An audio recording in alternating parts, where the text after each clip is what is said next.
దినం మన యొక్క ధ్యానార్థమై ఈ సాయంత్రకాలం బైబిల్ స్టడీ పరిశుద్ధ గ్రంథాలు తెచ్చి 2వ రాసుల గ్రంథము 22వ అధ్యాయము 2వ రాసుల గ్రంథము 22వ అధ్యాయము 17వ వాక్యాన్ని మనం 19వ వాక్యాన్ని చదువుకుందాం. 2వ రాసులు 22వ అధ్యాయము 19వ వాక్యాన్ని మనం చదువుకుందాం. ఇశ్రాయేలీయుల దేవుడైన యెహోవా సెలవిచ్చినదేమనగా, ఈ స్థలము పాడగననియు దాని కాపురస్తులు దూషణాస్పదులగుదురనియు నేను చెప్పిన మాటలను నీవు ఆలకించి మెత్తని మనస్సు కలిగి యెహోవా సన్నిధిని దీనత్వము ధరించి నీ బట్టలు చింపుకొని నా సన్నిధిని కన్నీరు కార్చితివి గనుక నీవు చేయు మనవిని నేను అంగీకరించి ఉన్నాను. చాలు, ఇక్కడ మనం చదువుతున్నాం. ఈ యొక్క రాసుల గ్రంథం అంతా కూడా రాసుల గురించే రాస్తుంది. ఒక్కొక్క రాసు తన ఏలుబడి, తన యొక్క జీవిత ప్రవర్తన ఎలా ఉందో ప్రతిదీ కూడా ఇక్కడ రాస్తుంది. ఏ రాసు భక్తిగా ఉన్నాడో, ఏ రాసు భక్తిగా లేడో, ఏ రాసు యథార్థంగా ఉన్నాడో, ఏ రాసు యథార్థంగా లేడో ప్రతి ఒక్కరి గురించి కూడా పరిశుద్ధ గ్రంథంలో రాస్తుంది. కాబట్టి ఇక్కడ వీళ్ళందరూ కూడా దావీదు సంతానము. ఎవరి సంతానం?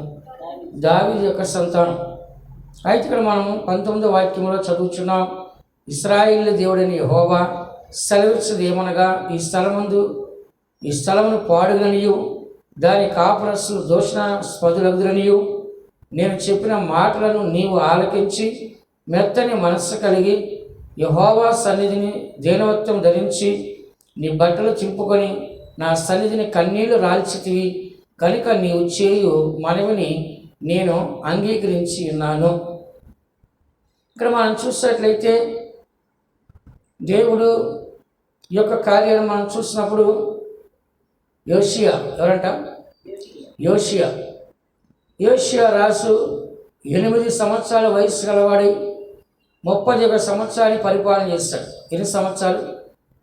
వారసత్వ రావాలి కాబట్టి రాజు కుమారుడు చిన్నవాడైనా సరే తనను అభిషేకించి తనని రాజుగా చేస్తాడు. అయితే 8 ఏళ్ళ వాడై 31 సంవత్సరాన్ని అతడు ఏలుబడి చేస్తున్నాడు. అయితే అతనికి ముందు తన తండ్రి ఆమోను పాపం చేసే వలన అతని యొక్క సేవకులు కుట్ర చేసి చంపినాడు. అతని తండ్రి అయిన మనీషా పాపం చేసే వలన తనను కూడా దేవుడు ఏం చేసినాడు? చంపినట్లుగా మనం చదువుతున్నాం. అంటే తన పాపం తను చంపేసింది. ఏం చంపిందంట? తన చెడుతనమే తనని నాశనం చేసింది. కాబట్టి ఇక్కడ దేవుడు కొంతమంది రాజులకి అవకాశం ఇచ్చినప్పుడు వారు సరి చేసుకున్నారు, కానీ కొంతమంది రాజులు అవకాశం ఇచ్చినప్పుడు సరి చేసుకోలేరు. అయితే ఈ యొక్క వ్యక్తి రాజుగా ఉండి ఇతను ఏం చేశాడు? 2వ వాక్యంలో చదువుతున్నాం, చదవండి. అతడు యెహోవా దృష్టికి యథార్థంగా నడుచుతూ కుడి ఎడమలు తిరగక తన పితరులకు దావీదు చూపిన ప్రవర్తనకు సరిగా ప్రవర్తించాను. హల్లెలూయా. ఇక్కడ మనం చూసినట్లయితే ఇతడు యెహోవా దృష్టికి యథార్థంగా నడుస్తున్నాడు. ఎవరి దృష్టికి? మనుషుల దృష్టికి మనం నటించవచ్చు, వాళ్ళ కళ్ళు కప్పి మనం జీవించవచ్చు. కానీ దేవుడికి ఎవరు కావాలంట? యథార్థంగా ప్రవర్తించేవారు. ఎవరంట? యథార్థంగా ప్రవర్తించేవారు దేవుడికి కావాలి. బైబిల్ ఏం చెప్తుంది? దావీదు తన ప్రజల్ని యథార్థ హృదయంతో పాలించాడు. ఎలా అంట? దావీదు తన ప్రజల్ని యథార్థ హృదయంతో పాలించాడని మనం చదువుతున్నాం. కాబట్టి ఇక్కడ కూడా ఇతను దావీదు వలె దేవుని దృష్టికి యథార్థంగా నడుచు కుడి ఎడమలకు తిరగక తన పితరుడకు దావీదు, ఎవరంట? తన పితరుడకు దావీదు చూపిన ప్రవర్తనకు సరిగా ప్రవర్తించాడు. ఇతను ఒక మంచి రాజు. ఎవరంట? మంచి రాజు. ఆ తర్వాత ఏం చేశాడు?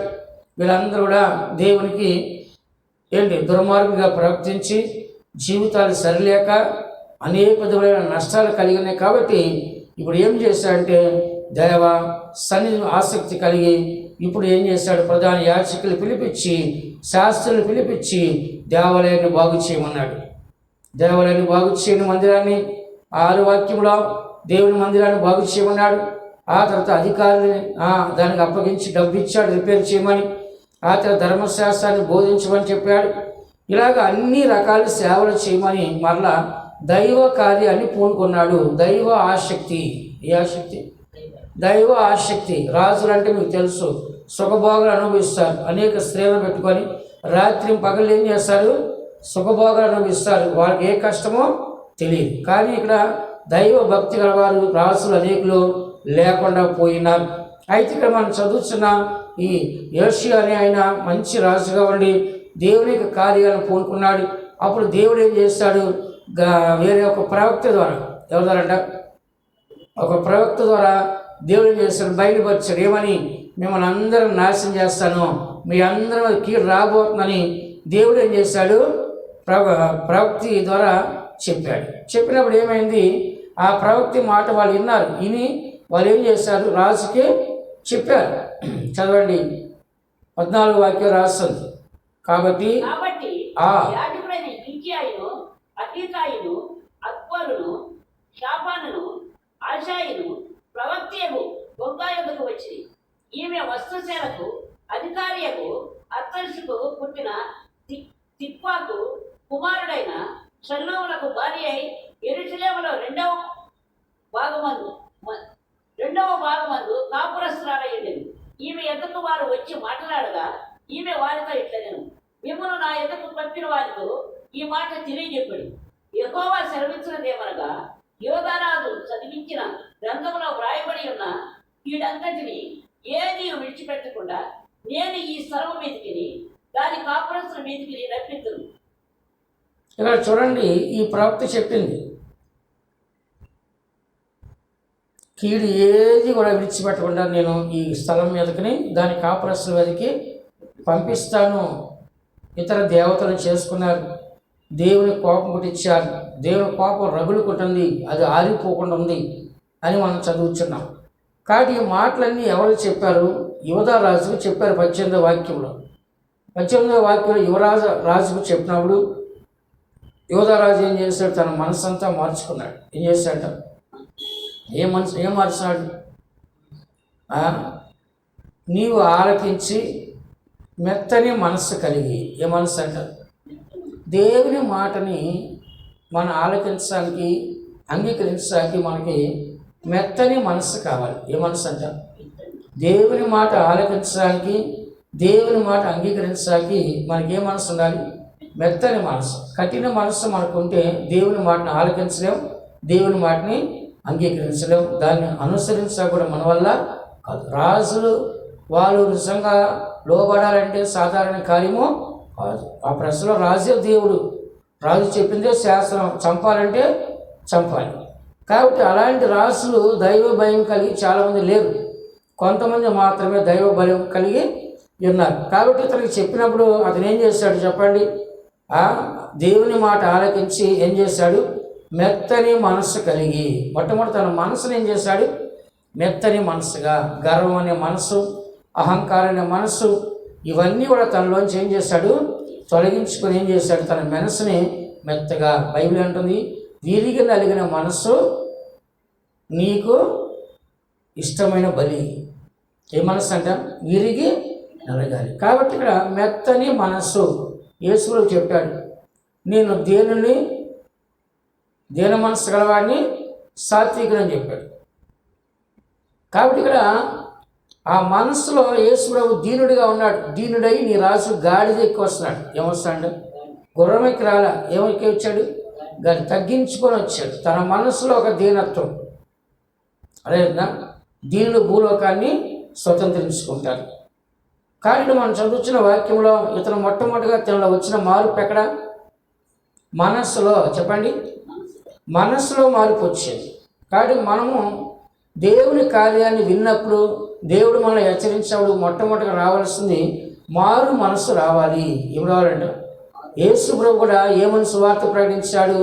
కాలం సంపూర్ణమైంది అంటే ఈ లోకానికి సంపూర్ణత రాబోతుంది, దేవుని రాజ్యము సమీపిస్తుంది, సువార్తను నమ్మి మారు మనసు పొంది సువార్తని నమ్మండి.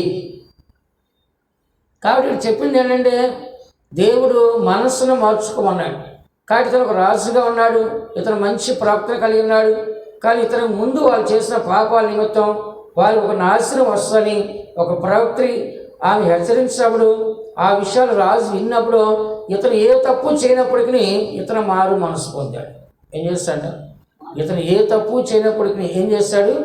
మారు మనసు పొంది అతను దేవుడు చెప్పిన మాటలు విని అతను ఆలకించి మెత్తని మనసు కలిగి ఉన్నాడు. ఏ మనసు అంట? మన మనసు ఎప్పుడైతే మెత్తగా ఉంటుందో అప్పుడే దానికి తగిన ఒక క్రియ అనేది జరిగిద్ది. ఇప్పుడు చూడండి, మెత్తని భూమిలో విత్తనాలు విత్తితే పంట వస్తుంది. రాతి భూమిలో ఎత్తితే వస్తుందా? రాదు.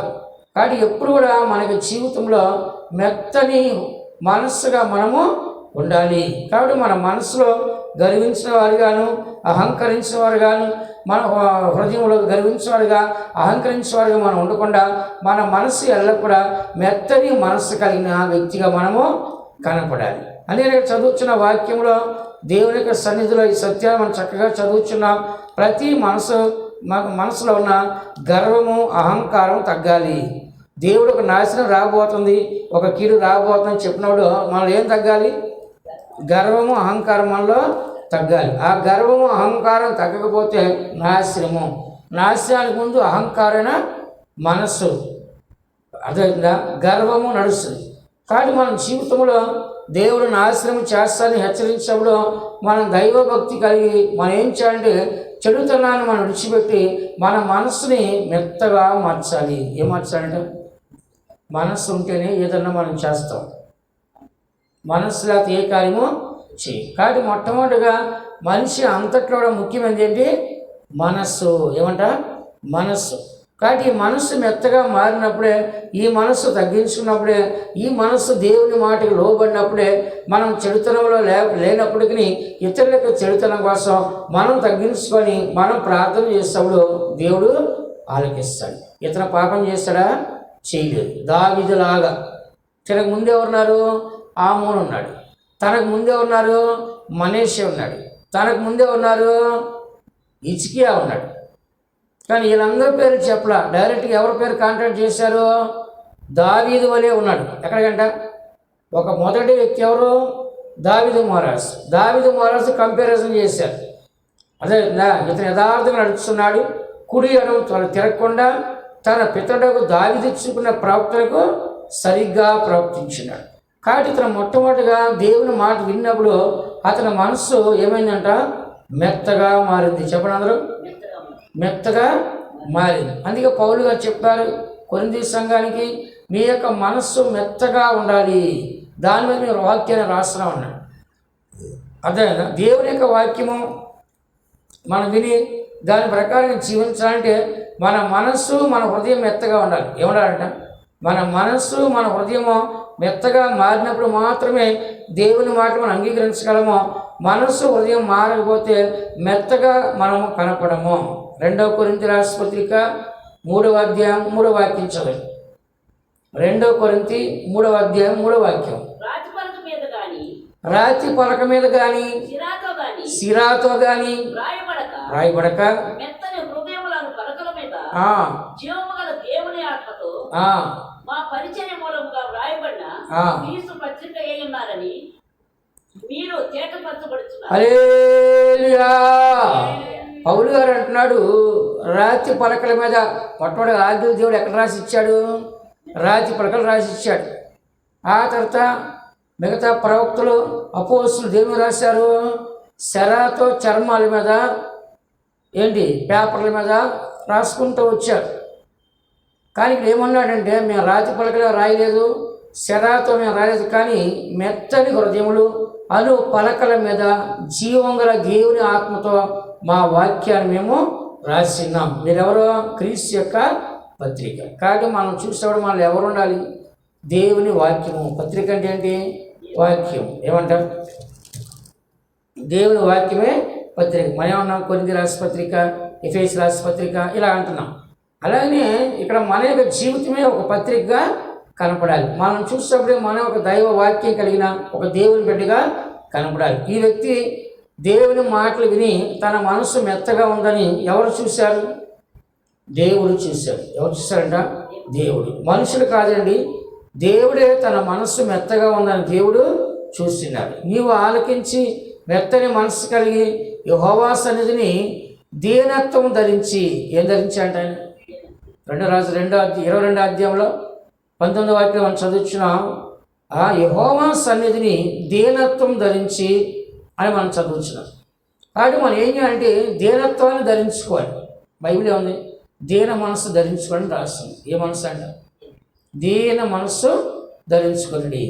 కాబట్టి మన జీవితంలో మారాల్సింది ఎక్కడ మనము చెప్పండి? మనస్సులో. ఎక్కడంట? మనస్సులో మనం మారాలి. మనం మొట్టమొదటిగా అహంకారమైన గర్వమైన ఎక్కడ వస్తుందంటే మనస్సులో వస్తుంది. కాబట్టి మన మనస్సులో మెత్తని హృదయం ఉండాలి. దానిలో ఏముండాలి? వాక్యం ఉండాలి. ఏమన్నా మెత్తని మనస్సు, మెత్తని హృదయంగా ఉండి దేవుని యొక్క వాక్యం మనలో ఉండాలి. అది 30దంతులుగా 60దంతులుగా 100దంతులుగా ఫలించే ఒక మంచి నేలగా ఉండాలి. ఇక రెండవ చదువుచున్న దీనత్వాన్ని ధరించి యేసు అన్నాడు, ఇదిగో నేను దీనుడిని సాత్వికుడిని. ఏమన్నాడైనా? దీనుడును సాత్వికుడును. కానీ పేతురు గారు ఏమన్నాడు? దీన మనస్సు ధరించుకున్నాడు. చదవండి అన్నమాట. పేతురులో ఏం ధరించుకోవడం? దీనత్వాన్ని ధరించుకోమని చెప్పాడు పేతురు గారు. 1 పేతురులో చూడండి 5వ అధ్యాయంలో ఎదుటి వాని వల్ల దీన మనసుల వస్త్రాన్ని మీరు ధరించుకోండి చెప్పాడు. మీరు పెద్దలకు లోబడి ఉండుడి, మీరందరూ ఎదుటి వారి ఎడల దీన మనసును వస్త్రము ధరించుకొని మిమ్మును అలంకరించుకుని దేవుడు అహంకారులు ఎదిరించి దీనులకు కృపను గ్రహించు. ఇక్కడ మనం చదువుతున్నాం 5వ అధ్యాయము 5వ వాక్యంలో 1 పేతురు, చిన్నలారా మీరు పెద్దలకు లోబడి ఉండుడి, మీరందరూ ఎదుటి వారి ఎడల దీన మనస్సును వస్త్రము ధరించుకొని మిమ్మును అలంకరించుకుని. ఏం ధరించుకోవడం? దీన మనస్సుని వస్త్రము. చెప్పండి అందరూ. యేసు ఏమన్నాడు? నేను దీనుడను సాత్వికుడు అని చెప్పాడు. కాబట్టి మనలో ఉండాల్సింది ఏంటి? దీన మనస్సు. ఎవరంట? కాబట్టి ప్రతి ఒక్క మనిషికి జీవితంలో దీన మనస్సు ఉండాలి. ఆత్మ విషయమై దీని లేని వారు ధన్యులు, పరలోక రాజ్యము వారిది. మత్తయి సువార్త 5వ అధ్యాయం 3వ వాక్యం. కాబట్టి ప్రతి దేవుని బిడ్డ మనం ఉండాల్సింది మనస్సులో దీనత్వం కలగాలి. చెప్పండి అందరూ. కొంతమంది పైకి నటిస్తారు. ఎట్లా చూడండి, ఇట్లా చేతులు కట్టుకోవటము, వంగి దండం పెడతాము, సాష్టాంగ నమస్కారం పెడతాము, సెలెక్ట్ కొట్టడము, ఇలాగ పైకి చూపిస్తారు. ఎక్కడ ఉండాలి? మనసులో. ఒక మనిషిని దీనత్వంలో చూడాలంటే ఒక మాట గిరిది చాలు, అస్సలు వేసారు, వెంటనే ఆ క్రూరత్వం బయటకు వస్తుంది. అదేనా? కాబట్టి మనిషి పై రూపాన్ని కాదు దేవుడు చూసేది, ఎక్కడ? లోపల చూస్తున్నాడు. కాబట్టి మనుషులు ఏం చేస్తారంటే మనుషులు నటిస్తారు. కానీ బైబిల్ చెప్తుంది, ఎదుటి వాని ఎడల దీన మనసు అనే వస్త్రాన్ని మీరు ధరించుకోండి. ఏం ధరించుకోంట? ఎదుటి వాని ఎడల దీన మనసు అనే వస్త్రాన్ని ఏం చేయాలి? ధరించు. అంటే ఎదుటి వాళ్ళకి మనం ఎలా కనపడాలి? దీన మనసు అనే వస్త్రం ఎలా కనబడుద్దో అలా మన పైకి వస్త్రం ఎంత చక్కగా కనబడుద్దో మన దీనత్వం కూడా అలాగే కనపడాలి. చూసే వాళ్ళందరికీ ఏం కనపడాలి? ఒక దీనమైన వ్యక్తి అండి. గొర్రెపిల్ల ఎలా ఉంటుంది?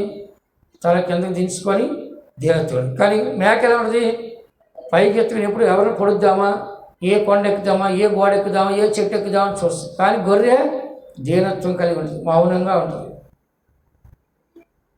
కాబట్టి చదువుతున్న వాక్యంలో మీరు ఎదుటివాని అంటే ఎదుటివాని మాదిరిగా దీన మనసుని వస్త్రాన్ని మీరు ధరించుకొని మిమ్మల్ని మీరు అలంకరించుకుని దేవుడు అహంకారాలు ఎదిరించి దీనులకు కృప అనుగ్రహించడం. ఎవరికి ఇస్తాడంట? చెప్పండి. అహంకారాలు ఎదిరించి ఎవరికి ఇస్తాడు దేవుడు? దీనుల కృప. దీనులు అంటే ఏంటి? తగ్గింపు జీవితము. 6వ వాక్యం చదవడం కింద. దేవుడు తగిన సమయమందు మిమ్మల్ని హెచ్చించినట్టు ఆయన బలిష్టమైన చేతి క్రింద దీన మనస్కులయ్యుడు. ఇక్కడ మనం చదువుతున్న వాక్యంలో దేవుడు తగిన సమయమందు మిమ్మల్ని హెచ్చించినట్లు ఆయన బలిష్టమైన చేతి క్రింద దీన మనస్కులై ఉండండి. దీన మనస్కులై ఉండండి. చూసారా? దేవుని బిడ్డన మన అందరం కూడా దేవుని బలిష్టమైన చేతుల క్రింద మనం ఎలా ఉండాలంట? దీన మనసు కలిగి ఉండాలి. ఎవరి చేతుల కింద? చెప్పండి. మనుషుల దగ్గర కాదు. ఎవరి చేతి కింద? దేవుని చేతి కింద మనం ఎలా ఉండాలంట? దీన మనసు కలిగి ఉండాలి. బైబిల్ రాస్తుంది, హాగరు శారాయిని ఎదిరించింది. గర్వించింది. ఎక్కడ గర్వించింది? మనసులో. నేను బిడ్డను కంటున్నాను, నువ్వు గొడ్రాలివి, నేనే వారసుని ఇస్తానని చెప్పి శారా మీద హాగర్ ఏం చేసింది? గర్వించింది. అప్పుడు ఆమె మీద శారా కోపం వచ్చి అబ్రహాం మీదకి వెళ్ళింది. అబ్రహాం అన్నాడు, అది నీ దాసి, నీ ఇష్టం వచ్చి చేసుకోపో అన్నాడు. అప్పుడు ఆమె ఏం చేసింది? శ్రమ పెట్టింది. ఇక దాసి ఏం చేసింది? అక్కడ ఉండడానికి లేదు కదా, పని మనిషి కదా. ఆమె వెళ్ళిపోయింది. వెళ్ళిపోతున్నప్పుడు దారి మధ్యలో దేవుడు హాగరు నువ్వు ఎక్కడికి వెళ్తున్నావు అడిగాడు. ఎక్కడి నుంచి వస్తున్నావు అని అడిగాడు. అప్పుడు నా యజమానురాలు దగ్గర నుంచి నేను వెళ్ళిపోతున్నాను చెప్పి. అప్పుడు దేవుడు అన్నాడు, తిరిగి నీ యజమానురాలు దగ్గరికి వెళ్ళి తన చేతి కింద అణిగి ఉండు అన్నాడు. ఏమన్నాడు? నీ యజమానురాలు దగ్గరికి వెళ్ళి ఏం చేయాలంట? అణిగి ఉండు అని చెప్పాడు.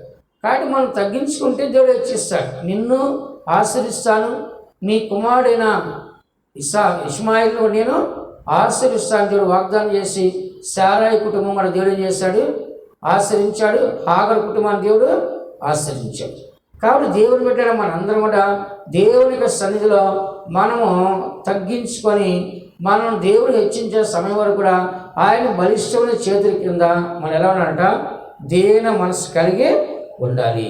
యోషియా మనం చదివినాం, అతను చూసినట్లయితే ఏమాత్రం అతను గర్వము లేదు, కానీ అతను మంచిగా నడుచుకున్నాడు. కానీ తన పితరులు తన ప్రవక్తలు సరిలేదు. అతను మంచివాడే, దీన మనసు కలిగి ఉన్నాడు, తన ప్రవక్తన బాగుంది, చాలా తగ్గించుకున్నాడు. అయినప్పుడు కూడా తన పితరుల ప్రవక్తన బాగలేదు. అయితే ఇతరులు ఏం చేశాడు? మంచి మెత్తని మనసు కలిగి దీనత్వాన్ని ధరించి ఏం చేశాడంట?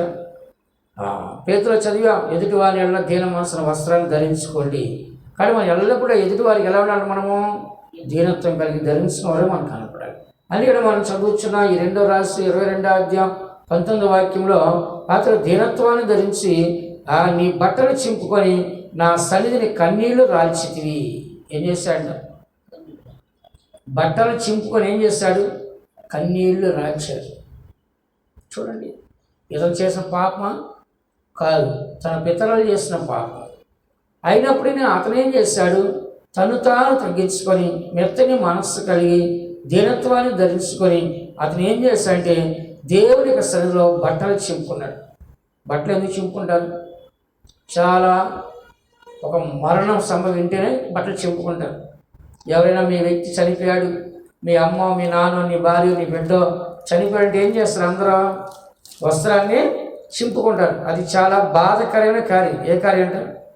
బాధకరమైన కార్యం. అలాంటి బాధకరమైన కార్యానికి ఎవరైనా ఏం చేస్తారు? వస్త్రాన్ని చింపుకుంటారు. కాబట్టి ఇప్పుడు జరగబోయే కీడు, నాశనము, ఇది దేవుని యొక్క కోపము, దీన్ని ఎవరు ఆపలేరు. కాబట్టి ఈ రాజు ఏం చేస్తాడంటే వాళ్ళు చేసిన పాపానికి తన వస్త్రాలు చింపుకున్నాడు దేవుని యొక్క సన్నిధిలో. ఎక్కడంట? దేవుని యొక్క సన్నిధిలో ఏం చేశాడు? తన వస్త్రాల్ని చింపుకోబట్టి దేవుడు ఏం చేశాడు?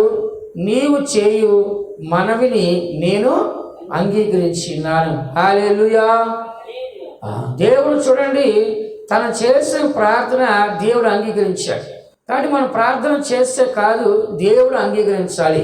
కానీ ప్రార్థన దేవుడు అంగీకరించాకి మొట్టమొదటిగా తన మనస్సుని మెత్తగా మార్చుకున్నాడు, తర్వాత తన దీనత్వాన్ని ధరించుకున్నాడు. కాబట్టి ఇప్పుడు దేవుడు తన మనసుని మార్చుకున్నాడు. ఇప్పుడు ఎవరి మనసును మార్చగలిగాడు? దేవుని మనసును మార్చగలిగాడు. చెప్పండి అందరూ. దేవుని యొక్క మనసుని మార్చగలిగాడు. కానీ ఇప్పుడు దేవుడే తన మనసు మార్చుకొని తన ప్రార్థన అంగీకరించి ఏమన్నాడు? 20వ వాక్యంలో, నేను నిన్ను నీ పితరుల యొద్దకు చేర్చుదును, నీవు నెమ్మది నొందిన వాడివై సమాధికి చేర్చబడదువో, నేను ఈ స్థలం మీదుగా రప్పింపబోవు కీడును నీవు నీ కనులారా చూడవో. ఇదే యెహోవా వాక్కు. చూసారా? నువ్వు మంచివాడివే, నీ ప్రార్థన ఆలకించాను, కానీ ఈ సంభవాలు నీ కాలంలో జరగవు. ఎవరి కాలంలో జరగవు? నీ కాలంలో నీవేమంటా? చూడు. నువ్వు మాత్రం మీ పితరుల దగ్గరికి వెళ్తావు, నెమ్మది నొందిన వాడిగా సమాధికి వెళ్ళిపోతావు. ఈ స్థలం మీద నేను రప్పిస్తానని చెప్పిన కీడు నీవు కనులారా చూడవు. అందుకని దేవుని బిడ్డలు మనం ఈ దినాలు పరిస్థితులు బాగాలేదండి, మన పితరులు మంచిగా ఉండకపోవచ్చు, కానీ మనం మంచిగా ఉండాలి. ప్రభు యొక్క రాకడ సమీపిస్తుంది కాబట్టి ఇక్కడ మనం చదువుతున్న వాక్యము కన్నీళ్లతో ప్రార్థన చేశాడు. దేని ద్వారా అంటే 3 కార్యాలు చేశాడు. ఒకటి, మనసుని మెత్తగా మార్చున్నాడు. రెండోది దీనత్వాన్ని ధరించుకున్నాడు. మూడోది కన్నీళ్లు కార్చాడు. ఏం చేశాడంట? ఒకటి, మనసుని మెత్తగా మార్చున్నాడు. రెండోది దీనత్వాన్ని ధరించుకున్నాడు. మూడోది ఏం చేశాడు? కన్నీళ్లు కార్చాడు. ఈ దినాల్లో మనం కూడా జరుగుతున్న సంభవాలు, కరోనాలు కావచ్చు, కరోనా మరణాలు కావచ్చు, లేకుంటే ఈ యొక్క తుఫాన్లు కావచ్చు, ఈ కరువు కావచ్చు, ఏదైనా సరే మనము మన కాలంలో మనం తప్పించుకోవాలంటే ఈ యొక్క రాశివలే, ఈ యోషియా వలె మనము ప్రార్థన చేయాలి. కన్నీళ్లతో మనం ప్రార్థన చేస్తాము. ఆ కీడు మన కళ్ళతో మనము చూడం. మన తర్వాత కాలంలో జరిగేదేమో కానీ మన కళ్ళతో మాత్రం మనం దాన్ని చూడం. అందుకని ఇక్కడ ఈ యోషియా యొక్క మనస్సు దేవుడు చూశాడు, తన యొక్క దీనత్వాన్ని దేవుడు చూస్తాడు, తన యొక్క కన్నీళ్ళని దేవుడు చూస్తున్నాడు. అందుకని దేవుని బిడ్డను మనం మన యొక్క జీవితంలో, మన జీవిత కాలంలో మన యథార్థంగా దేవుని సన్నిధిలో మంచి ప్రార్థన పరులుగా, కన్నీళ్లు కార్చేవారుగా, దేవుని వాక్యానికి లోబడి జీవించేవారుగా మనం కనబట్టి కనుక దేవుడు తప్పకుండా మన ప్రార్థన ఆలకిస్తాడు, మన ప్రార్థన అంగీకరిస్తాడు. తప్పకుండా ఆ కీడులోంచి మనల్ని తప్పిస్తాడు. యోనా గ్రంథంలో 3వ అధ్యాయం 10వ వాక్యం మనం చదువుతున్నాం. ఆ యొక్క నినేవే పట్టణస్తులకి నాశనం రాబోతుందని చెప్పినప్పుడు వాళ్ళందరూ ఏడ్చి ఉపవాసాలు కన్నీళ్లు కార్చి ప్రార్థన చేశారు. చదవండి. ఈ నినేవే వారు తమ చెడు నడతలను మానుకొనగా వారు చేయుచున్న క్రియలను దేవుడు చూచి పశ్చాత్తాపతుడై వారికి చేయదానిని తాను మాట ఇచ్చిన కీడు చేయక మానేను. చూడండి, ఇక్కడ 8వ వాక్యం 7వ వాక్యంలో, మరియు రాజైన తానును ఆయన మంత్రులను ఆజ్ఞీయగా, ఒకవేళ దేవుడు మనసు త్రిప్పుకొని పశ్చాత్తాపడి మనము లయము కాకుండా తన కోపాగ్ని చల్లార్చుకొను గనుక మనుషులు ఏది పుచ్చుకొనకయు కూడదు, పశువులు కానీ ఎద్దులు కానీ గొర్రెలు కానీ మేత మేయకూడదు, నీళ్లు త్రాగకూడదు. మనుషులందరూ తమ దుర్మార్గతను విడిచి తాము చేయు బలాత్కారం మానివేయలను. మనుషులేమి పశువులేమి సమస్తను గోలిపట్ట కట్టుకొనవలను, జల్లు మనపూర్వకంగా దేవుని వేడుకొనవలను అని దూత నినేవే పట్టణస్తులు చాటించి ప్రకటన చేసింది. కానీ మనం చూసినట్లయితే ఈ యొక్క దేవుని యొక్క వాక్యాన్ని మనం చూస్తున్నాం. ఈ కార్యాన్ని చూడగానే అందరూ కూడా భయం వచ్చింది. రాజుగారు కూడా ఏం చేశాడు? వస్త్రాలు తీసేసి గోని పట్టా కట్టుకున్నాడు. ఏం కట్టుకున్నాడు? రాజుగారు ఏం చేస్తాడంట? వస్త్రాలు తీసేసి గోని పట్టా కట్టుకొని వాళ్ళు ఏమన్నారు? దేవుడు ఒకవేళ మనసు త్రిప్పుకొని, ఎవరు మనసు తిప్పుకోవాలి ఇప్పుడు చెప్పండి అందరూ? ఎక్కడ మార్పు రావాలి? మనుషుల్లో మనసులో మార్పు రావాలి. కానీ వీళ్ళకి చెయ్యాలని దేవుడు కీడు ఎక్కడ అనుకున్నాయన? మనసులో అనుకున్నాడు. కానీ ఇప్పుడు మనం మనసు మార్చుకొని మన దుర్మార్గత, దుష్టత్వాన్ని, పాపాన్ని మనం విడిచిపెడితే దేవుడు చేయాలనుకున్న కీడు చేయకుండా పశ్చాత్తాపడి తన మనసు తిప్పుకొను. కానీ దేవుడు కూడా మన మీద ఎక్కడ వస్తుంది కోపము? మనస్సులో వస్తుంది. ఎక్కడ వస్తుందంట? మనస్సులో వస్తుంది. అందుకని దేవుని బిడ్డల మనము మారు మనసు పొందినట్లయితే మనం చేయాలనుకున్న పాపము, దుర్మార్గత, దుష్టత్వము, బలాత్కారములు, చెడు కార్యములు, మరి చెడు మాటలు, చెడు క్రియలు, ఇలాంటివన్నీ కూడా మనం ఎప్పుడైతే మనం మానుకుంటామో దేవుడు వెంటనే మన జీవితాన్ని చూసి తప్పకుండా ఆయన ఏం చేస్తాడు? మనలో కూడా విడుదల కలగ చేస్తాడు. అందుకని ఇక్కడ రాస్తుంది 9వ వాక్యంలో, మనుషులందరూ తమ దుర్మార్గతలను విడిచి తాము చేయి బలాత్కారం మానివేయవలను. మనుషులేమి పశువులేమి సమస్తమును గోని పట్ట కట్టుకొనవలను. జనులు మనపూర్వకముగా దేవుణ్ణి వేడుకొనవలను అని దూతలు నినేవే పట్టణంలో చాటించి ప్రకటన చేసి, ఈ నినేవే వారు తమ చెడు నడతలను మానుకొనగా వారు చేయించిన క్రియలు దేవుడు చూచి పశ్చాత్తాపడై వారు చేయదని తాను మాట ఇచ్చిన కీడు చేయక మాని అన్నాడు. ఇప్పుడు ఎవరు మారు మనసు పొందారు? మొట్టమొదటిగా వాళ్ళు మారు మనసు పొందారు. తర్వాత దేవుడు ఏం చేశాడు? ఆయన మనసు మార్చుకున్నాడు. అంటే దీని అర్థం ఏంటంటే, మనం ఏడ్చి కన్నీళ్ళు కార్చి ప్రార్థన చేసేప్పుడు దేవుడు తన మనసు మార్చుకుంటున్నాడు. చెప్పండి, మనం ఏడ్చి కన్నీళ్లు కార్చి ప్రార్థన చేసేప్పుడు దేవుడు ఏం చేస్తాడు? తన మనసు మార్చుకున్నాడు. అందుకనే ప్రతి దేవుని బిడ్డ కూడా ఈ దినాల్లో మనకు జీవితంలో మన మనస్సును మనం మార్చుకున్నప్పుడు, పశ్చాత్తాపం మనం కనుక్కున్నప్పుడు దేవుడు చేస్తాను అన్ని కీడును ఏం చేయకుండా మానేస్తాం. కాబట్టి మనం ఏం చేయాలి? కన్నీళ్లు కార్చి ప్రార్థన చేయాలి. ఏం చేయాలంట? కన్నీళ్లు కార్చి ప్రార్థన చేయాలి. యోవేలు గ్రంథము 2వ అధ్యాయము 12వ వాక్యం చూడండి. యోవేలు గ్రంథము హోషేయ గ్రంథం తర్వాత ఉంటుంది.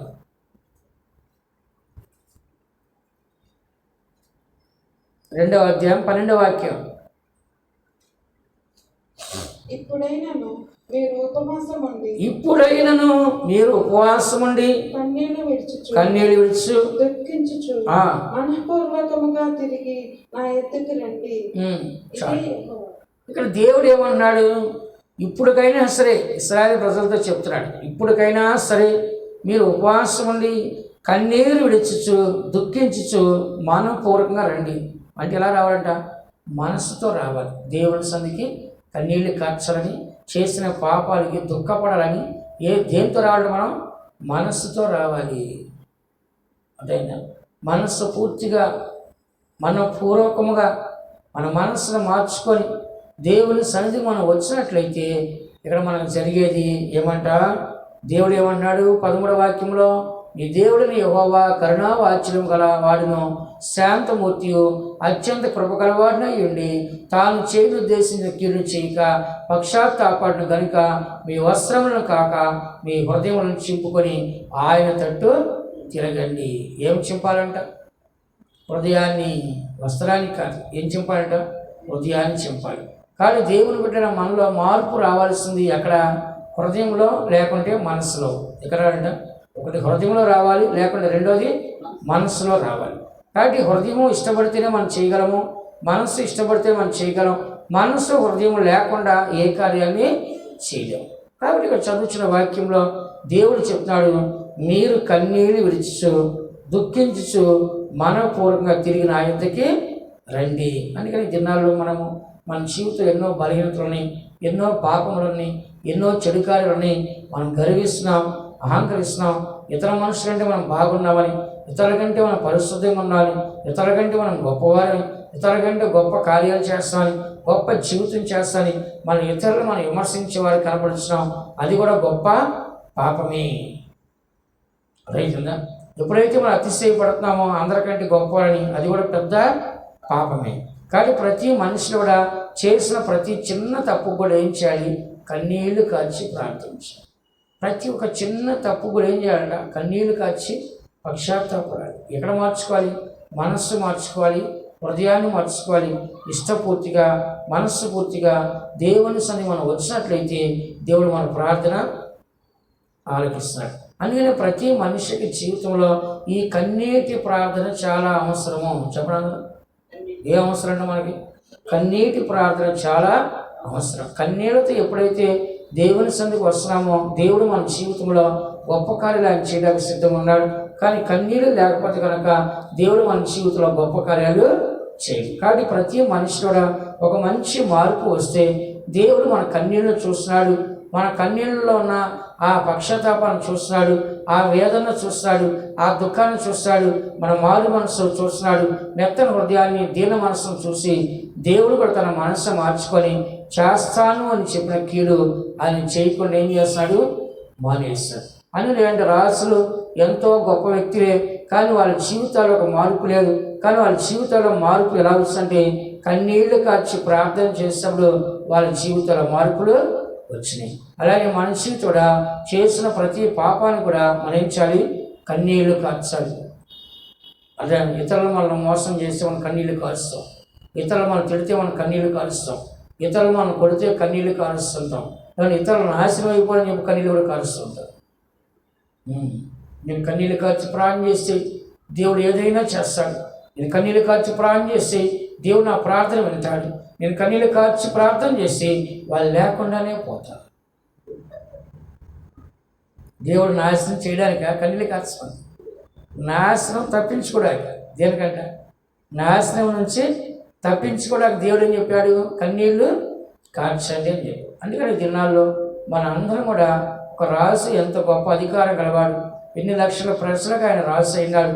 అయినా కూడా ఆయన ఏం చేస్తాడంటే కన్నీళ్లు కాల్చి తన మనసును మెత్తగా చేసుకొని దీనత్వాన్ని ధరించుకొని కన్నీళ్లు కాల్చడం వలన దేవుడు ఆ కీడు ఆ కాలంలో రప్పించలా, అతని కన్నులతో ఆ కీడు చూడలే. నినివే పట్టణస్థులు కూడా తాము చేసిన పాపాన్ని ఒప్పుకొని తమ మనసు పూర్తిగా దేవుని తిరిగినప్పుడు దేవుడు వాళ్ళు చేస్తున్న కీడు చేయకుండా దేవుడు తన మనసు మరుస్తున్నాడు. ఏ వేళ కూడా ఇశ్రాయేలు ప్రజలకు దేవుడు చేస్తున్న కీడు ఆయన చేయకుండా ఇలా కన్నీళ్లు కార్చి తమ హృదయాన్ని చింపుకొని దేవుని వైపు తిరిగినప్పుడు దేవుడు ఏం చేస్తాడు, వాళ్ళకి చేస్తున్న కీడు చేయలేదు. అందుకని చివరి దినాలకు వచ్చే మనందరం కూడా దేవుని యొక్క సన్నిధిలో ఇలాంటి కీడు జరుగుతున్న ఈ దినాల్లో మనం జాగ్రత్తగా ఉండాలి. మనం అందరితో పాటు నశించిపోకుండా మనం ఒక నీతిమంతులుగాను ఒక ప్రార్థన పరులుగా కన్నీళ్లు కార్చుకుంటూ దేవుని సన్నిధికి రావాలి. ఇక్కడ మనం చదివినట్లయితే ఇర్మియా గ్రంథము 31వ అధ్యాయము 9వ వాక్యం చదువుకుందాం. కన్నీళ్ళు వల్ల మనకు కలిగే లాభాలు. ఇర్మియా 31వ అధ్యాయం 9వ వాక్యం. కన్నీళ్ళు వల్ల దేవుడు మనకి ఇచ్చే ఆశీర్వాదాలు లాభాలు ఇక్కడ మనం చూడగలం. వారు పడుచున్న వారు దాసులగుదురు, భీతి చేత వారి ఆశ్రయ దుర్గము సమసిపోవును. వారి అధిపతులు ధ్వజమును చూచి భీతి నుండి వెనుక తీయుదురని యెహోవా సెలవిచ్చుచున్నాడు. 31వ అధ్యాయము 9వ వాక్యం. కాబట్టి మనం చదువుతున్న వాక్యంలో వారు ఏడ్చుచూ వచ్చేదరు. చాలు, ఏం చేస్తాడు, వారు ఏడ్చుచూ వచ్చేదరు. వారు నన్ను ప్రార్థించుండగా నేను వారిని నడిపించదును. వారు త్రొట్టిల్లకుండా చక్కగా పోవు బాటలో నీళ్లు కాలువల యొద్ద వారు నడిపించును. ఇశ్రాయేలుకు నేను తండ్రిని కానా, ఎఫ్రాయిము నా జ్యేష్ఠ కుమారుడు కాడా. దేవుడు తన పిల్లల పాపం చేసినప్పుడు కూడా ఆయన క్షమించాలని సిద్ధంగా ఉన్నాడు. ఏ కుమారుడైనా సరే తప్పు చేసినప్పుడు తండ్రి క్షమిస్తాడో శిక్షిస్తాడో చెప్పండి? క్షమిస్తాడు. అలాగే మన దేవుడు మనం సృష్టించిన తండ్రి మట్టితో జన్మింపజేశాడు, ఆత్మతో జన్మింపజేశాడు, జీవమును ఊపిరిని దేవుడు మనకు అనుగ్రహించినాడు. కాబట్టి ఇక్కడ మనం చదువుతున్న వాక్యంలో ఇశ్రాయేలు ప్రజలందరూ కూడా మరి ఎఫ్రాయిము సంతానం అంతా కూడా దేవుడు నాశనం చేయనని ఆయన చెప్తాడు. మొట్టమొదటిగా వీళ్ళందరూ కూడా చెరలో ఉన్నారు, వీళ్ళందరూ కూడా బంధకాలు ఉన్నారు. అయినప్పుడు కూడా దేవుడు ఏం చేస్తాడంటే వీళ్ళందరికీ ఒక విడుదల ఇచ్చాడు. ఇచ్చిన తర్వాత ఏం చెప్తున్నాడు ఆయన, వారు ఏడ్చుచూ వచ్చేదరు. ఎలా రావాలి దేవుని సన్నిధికి మనం? అప్పుడు ఏమైంది, ఆ కన్నీళ్ళు దేవుడు తుడుస్తాడు. మనం ఏడ్చుకుంటూ దేవుని సన్నిధికి వచ్చి ఏడ్చి ప్రార్థన చేసినప్పుడు దేవుడు ఏం చేస్తాడు, కన్నీటి ప్రార్థన ఆలకించి కన్నీళ్లు తుడుస్తాడు. అందుకని చదువుచిన వారు ఏడ్చుచూ వచ్చేదరు. వారు నన్ను ప్రార్థించగా, ఎలా ప్రార్థిస్తారు? కన్నీళ్లతో ప్రార్థిస్తారు. చెప్పండి, కన్నీళ్లతో ప్రార్థించినప్పుడు నేను వారిని నడిపించదను. ఎవరు నడిపిస్తాడంట? దేవుడు తన చేతిలోకి తీసుకొని మన జీవితాన్ని మన భవిష్యత్తుని ఎవరు నడిపిస్తారు? దేవుడే నడిపిస్తున్నాడు. వారు త్రొట్టిల్లకుండా చక్కగా బాటను ఏం చేస్తాడు దేవుడు, నీళ్లు కాలువల యొద్ద వారిని నడిపించదను. త్రొట్టిల్లిపోకుండా, పడిపోకుండా, కాళ్ళు జారిపోకుండా, పాపములో సాతానులో లోకంలో దారి తప్పిపోకుండా దేవుడు ఏం చేస్తాడంట, జాగ్రత్తగా ఆయన మనల్ని నడిపిస్తాడు. త్రొట్టిల్లిపోకుండా చక్కగా పోయే మార్గంలో నీళ్లు కాలువల యొద్ద ఆయన మనల్ని నడిపించును. ఇశ్రాయేలుకు నేను తండ్రిని కానా, ఎఫ్రాయిము నా జ్యేష్ఠ కుమారుడు కాడా. కింద ఏమని చదువుచున్నా 10వ వాక్యంలో, జనులారా యెహోవా మాట వినుడి, దూరమైన దీపంలో ఉన్న వారికి దాన్ని ప్రకటించుడి. ఇశ్రాయేలును చెదరగొట్టువాడు వారిని సమకూర్చి గొర్రెల కాపరి తన మందును కాపాడినట్లు కాపాడని తెలియచేది. కానీ దేవుడు చెదరగొట్టినప్పటికీ వాళ్ళ పాపాల వలన మరలా దేవుడు ఏం చేస్తే వాళ్ళని సమకూరుస్తున్నాడు. కానీ దేవుడు మనం చేసిన పాపానికి మనల్ని శిక్షించినప్పటికీ కూడా మరలా ఆయనే మనల్ని ఏం చేస్తాడు, నశించిపోకుండా కాపాడుస్తాడు. 11లో యెహోవా యాకోబు వంశస్థులను విమోచించుచున్నాడు, వారికంటే బలవంతులైన వాని చేతుల నుండి వారిని విడిపించాడు. కాబట్టి మనకంటే బలవంతులైన అనేకుల చేతుల నుంచి దేవుడు మనల్ని ఏం చేస్తాడంట, విడిపించాడు. శత్రువు సాతాను, పాపం బలము, శత్రువు బలము, సాతాను బలము, లోక బలము, ఎన్ని బలములో మనం చిక్కబడి ఉన్నప్పుడు దేవుడు ఏం చేస్తాడంటే ఆ బలం అంతట్లోంచి మనల్ని విడిపిస్తాడు. 12లో వారు వచ్చి సీయోను కొండ మీద ఉత్సాహధ్వని చేతులు యెహోవా చే ఉపకారం బట్టి, గోధుమను బట్టి, ద్రాక్ష రసమును బట్టి, తైలమును బట్టి, గొర్రెలకును పశువులకును పుట్టు పిల్లలను బట్టి సమూహములుగా వచ్చెదరు. వారికి అన్నిటికీ నశింపక నీళ్లు పారు తోట వలె ఉండదురు. హల్లెలూయా. ఇక్కడ మనం చదువుతున్న వాక్యంలో దేవుడు వాళ్ళకి అన్ని ఆశీర్వాదాలు తిరిగి అనుగ్రహిస్తాడు. దేని వలన? ఏడ్చుచూ వస్తే. చెప్పండి అందరూ. కన్నీళ్లు కార్చుకుంటూ ఏడ్చుకుంటూ దేవుని సంధికి వస్తే దేవుడు మన పాపాలు మన దోషాలు తీసివేసి మనకంటే బలవంతులైన చేతుల్లో పాపంలో సాతానులో లోపల బలం నుంచి విడిపించి మనందరూ కూడా గోధుమలు ఏంటి, ద్రాక్షరసం ఏంటి, మరి తైలం ఏంటి, గొర్రెలు ఏంటి, పశువులు ఏంటి, పుట్టే పిల్లలు ఏంటి, అన్నింటిలో కూడా దేవుడు ఏం చేస్తాడంట? ఆశీర్వదిస్తాడంట, సమృద్ధిగా ఇస్తారంట. వారికి అన్నిటికీ కృషింపక నీళ్లు పారు తోటలే ఉంటారు. కృషించండి ఏంటి? వ్యాధి వల్ల కృషించిపోతారు, ఆకలి వల్ల కృషించిపోతారు, కరువు వల్ల కృషించిపోతారు, ఏంటి సాతాను వల్ల కృషించిపోతారు. ఇలాగ ఆశీర్వాదం వర్షం లేకపోతే కృషించిపోతారు. అన్ని రకాలైన నాశనాల వలన కృషించిపోకుండా నీళ్లు పారు తోట. ఏ తోట అంట? చెప్పండి. ఒక తోటకి ఎల్లప్పుడూ నీరు పారుతూ ఉంటే ఏమైంది? ఆ తోట మంచిగా పుష్టిగా ఉండి పచ్చగా ఉండి బలముగా ఉండి బలమైన పంట ఇస్తుంది. అలానే దేవుని బిడ్డ మనము కన్నీళ్లు కార్చినప్పుడు మన జీవితంలో ఆ కన్నీళ్ళు మన జీవితం వరకు కార్చినప్పుడు ఆ జీవితం ఎలా ఉందంట? నీళ్లు పారే తోటగా ఉండి పుష్టిగా ఉండి బలముగా ఉండి ఇంకా కృషించిపోకుండా మనం ఏం చేస్తుంట? బలముగా మారుస్తుంది. 13వ వాక్యంలో వారు దుఃఖమునకు ప్రతిగా సంతోషమిచ్చి వారిని ఆదరించేదను, విచారం కొట్టివేసి నేను వారికి ఆనందాన్ని కలగజేస్తును కనుక కన్యకులు యవనులో వృద్ధులు కూడి నాక్షమందు సంతోషించెదరు. చూసారా? దేవుడు చూడండి, దుఃఖానికి బదులుగా సంతోషాన్ని ఆదరణ ఇస్తున్నాడు, విచారణ కొట్టివేసి ఆనందాన్ని కలగజేస్తాడు. అందుకని ఈ దినాల్లో మన కన్నీటి ప్రార్థన ద్వారా దేవుని మనస్సు మనం మార్చగలము. కన్నీటి ప్రార్థన ద్వారా మన జీవితాన్ని మనం మార్చగలము, మన మనస్సు మన హృదయాన్ని మార్చగలము, అలాగే మన పాపాలు విడిచిపెట్టగలము, అలాగే ఒక నూతన జీవితాన్ని చేయగలము. దేవుని వల్ల ఒక ఆశీర్వాదాన్ని మనము పొందగలం. కింద 14లో దేవుడు అన్నాడు, నా జనులు నా ఉపకారం తెలుసుకొని తృప్తి పొందారు. దేవుడిక ఏం చేస్తాడు? ఉపకారం చేస్తాడు. నా జనులు నా ఉపకారం తెలుసుకొని తృప్తి నొందెదరు. కాబట్టి మనం తృప్తిగా దేని వల్ల ఉండాలి? ఉపకారం వలన. ఒక మంచి కార్యము, ఒక మేలైన కార్యము, ఒక ఆశీర్వాద కార్యంలో మనం తృప్తి చెందాలి. అందరూ కండ్లు మూసుకోండి. దేవుని సందుకు వచ్చే మనము, దేవుని యొక్క వాక్యం మనము మన యొక్క జీవితంలో ఎల్లప్పుడూ కూడా కన్నీళ్లతో దేవుని సన్నిధికి రావాలి. ఏషియా మనం చూసినప్పుడు అతను మళ్ళీ కన్నీళ్లు కార్చుకుంటూ దేవుని సన్నిధిలో కనపడినాడు. తాను పాపం చేయనప్పటికీ తన పితరుల పాపం కూడా కన్నీళ్లు కార్చినాడు.